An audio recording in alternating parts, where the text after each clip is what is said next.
most people last heard the word myth in junior or senior high school when they read the Greek myths, and they might remember Hercules and Odysseus and the Trojan horse.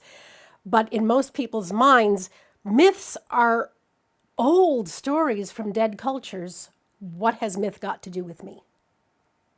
So that's one part of the puzzle. If myth are just dead old stories, why has Joseph Campbell's work remained so vital and so interesting to so many people for so long after his death? And it's because Joseph Campbell identified myth in a much more dynamic way. One of his explanations of what myth is actually very evocative. He said, myth is the secret opening through which the inexhaustible energies of the cosmos flow into human cultural manifestation. That's decidedly more evocative than a dead story. Myth, Joseph Campbell said, is a universal language. It's a language of symbols, images, metaphors, and narratives that actually hold the potentialities for being human.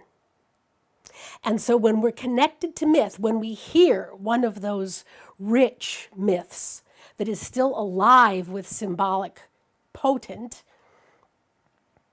we feel something. Something stirs in us. There's an excitement, a sense of aliveness, a sense of hope, of adventure. So the living myth is what we're after, not the dead story. And there's a difference, because some myths are very much still alive, which means they call out to us for action. They call out to us to have faith in the story. They call out for us to engage, to bring something to it. They demand sacrifice. They demand from us some inner reflection to see if we have lived up to our full potential. So the way Joseph Campbell uncovered mythology is why it's still so alive for us today. Because when he told the story, even of an ancient culture, he immediately referred it back to things that are still true for human beings, still true for us in our yearning to become initiated into adulthood, in our yearning to understand what it means to find the one who will be your mate, what it means to be loyal to an idea or to a king or to a god. The myths that in that sense speak to who we are today as readily as they did to the Greeks, to the Romans, to the Sumerians, to the troubadours, to the Victorians. In other words, myth is the universal narrative that tells us what things are true, what things are worthy, and why we should care. Myth is the story that binds our lives into a sense of meaningfulness.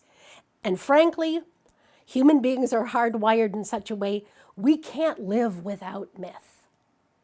We can't live without a story that inspires, that drives us forward, that gives us meaning, that makes waking up in the morning a rational act.